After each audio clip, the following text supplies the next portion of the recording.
Désolé, ben là c'est bon, on est connecté. Youhou! Yeah! Donc pour vous expliquer, quand je rentre dans des structures comme ça où en fait il y a pas de connexion Wi-Fi dedans, le problème c'est que en fait pour capter les connexions extérieures, forcément il faut que je capte au moins une connexion intérieure et après c'est bon, en fait ça mixe toutes les connexions. Donc, salut. Présente-toi, explique-nous ce qui se passe ici parce qu'il y a tout est cassé, tout est par terre partout, il y a d'électronique, je suis un peu en panique, moi je suis informaticien, tout ça c'est pour moi c'est juste des morceaux de cordes d'ordinateur. Yes. Des cadavres. Bah salut, donc ici on est au Rose Lab, le Fab Lab de la Cité. Un Fab c'est un endroit où on peut presque tout fabriquer. Et là on travaille avec un artiste qui vient du Ouganda qui s'appelle Bruno Ruganzu. Et on fait une œuvre à partir de déchets électroniques. Donc on a fait une structure en bois et là on démonte nos déchets pour en faire de l'art. Ah, c'est cool.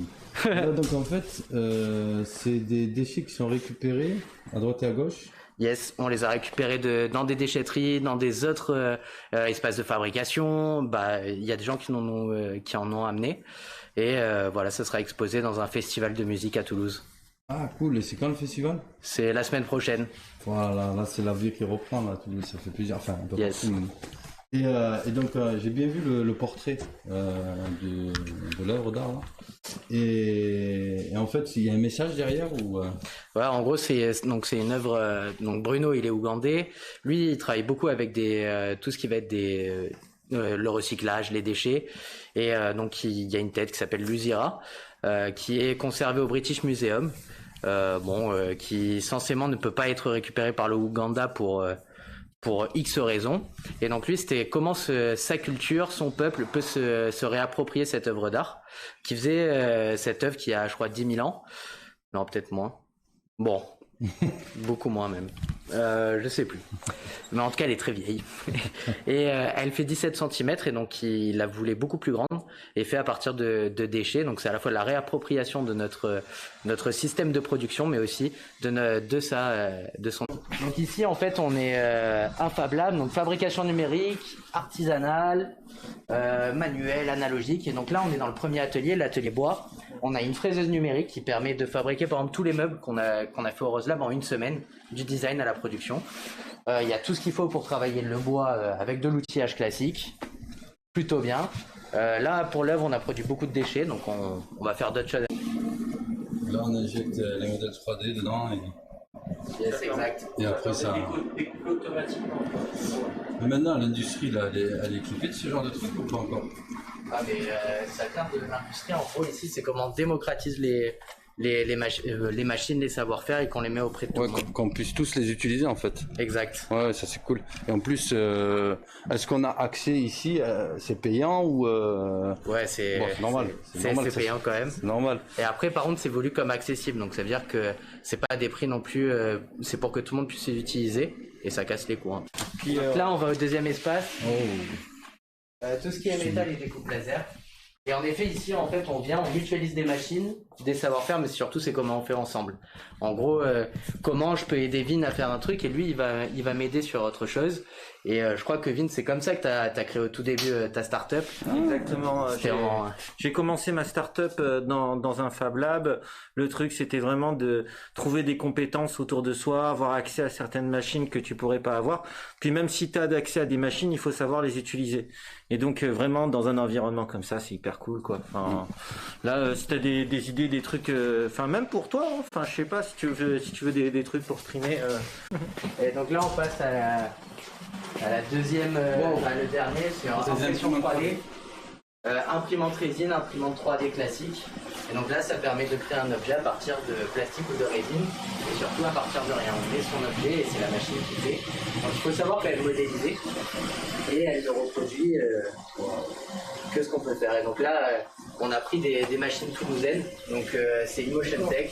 Et ils font partie de ceux qui ont démocratisé en France l'impression 3D. Et donc C'était l'idée ici, on retourne vraiment, on essaie au maximum à être le plus local possible.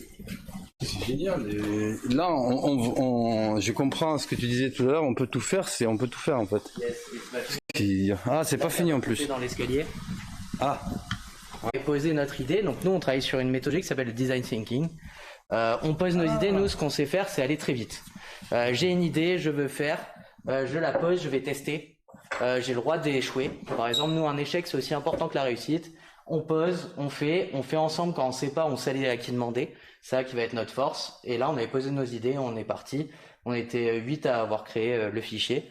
On l'a découpé et on a créé l'œuvre juste après. Et tout ça, quand même, une œuvre de 3 mètres en une semaine, c'est plutôt pas mal, quoi. De la conception à la fabrication. Voilà. Les idées à la tête, tu viens ici, t'es... Exact. Ah, t'es... Une imprimante à UV. Imprimante UV, ouais. Alors, désolé, je sais pas du tout ce que c'est. Comme je t'ai dit, c'est que ça imprime sur tout et n'importe quoi. Donc là, c'est de l'impression, quoi. Ouais, c'est de l'impression classique. Bon, par contre, là, ça m'intéresse. Ça, par contre, voilà, là, j'ai un badge. D'accord. Il était blanc, je l'ai personnalisé. Tant que c'est plat, je peux imprimer sur tout et n'importe quoi. Du métal, du bois. Ouais. Du cuir. Du cuir. Bon, le cuir, c'est pas vegan. Mais ouais, non, c'est cool. Par exemple, un logo sur un sac à dos, par exemple. Par exemple. Ça m'intéresse.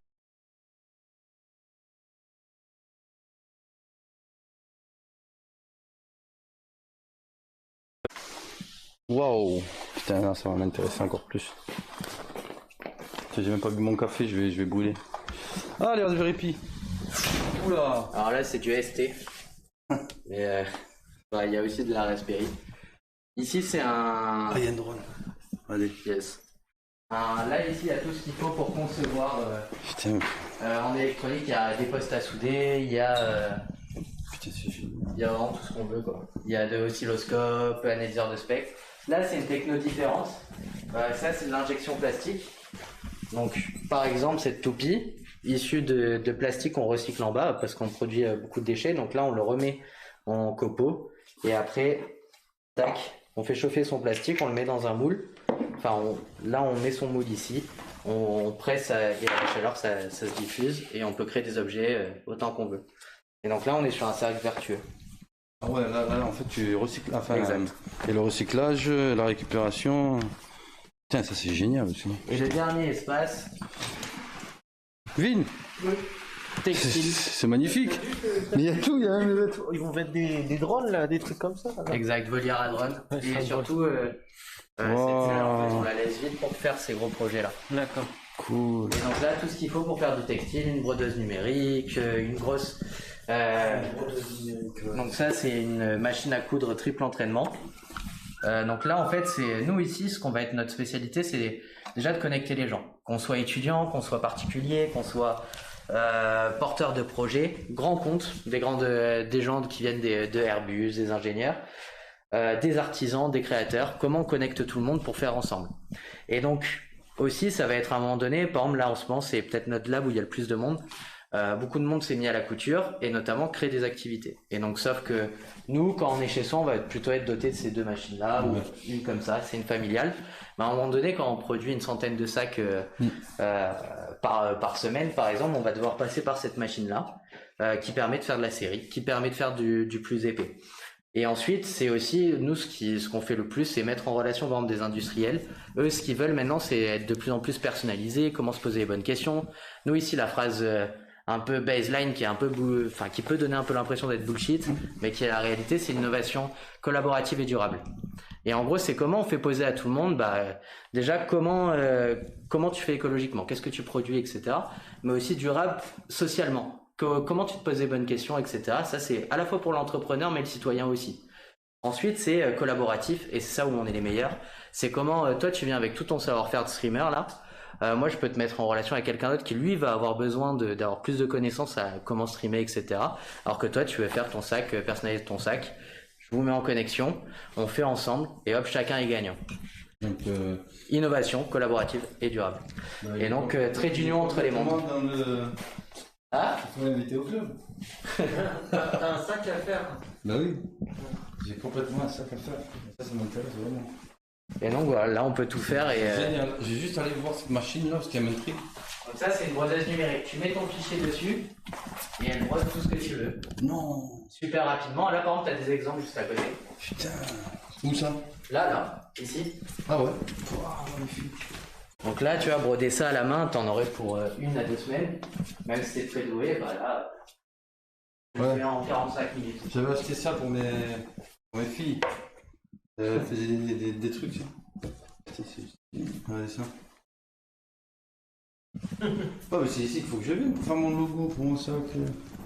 Ouais, tu peux tout faire ici, que ce soit la personnalisation, etc. Ah, il y a une casquette. On va descendre.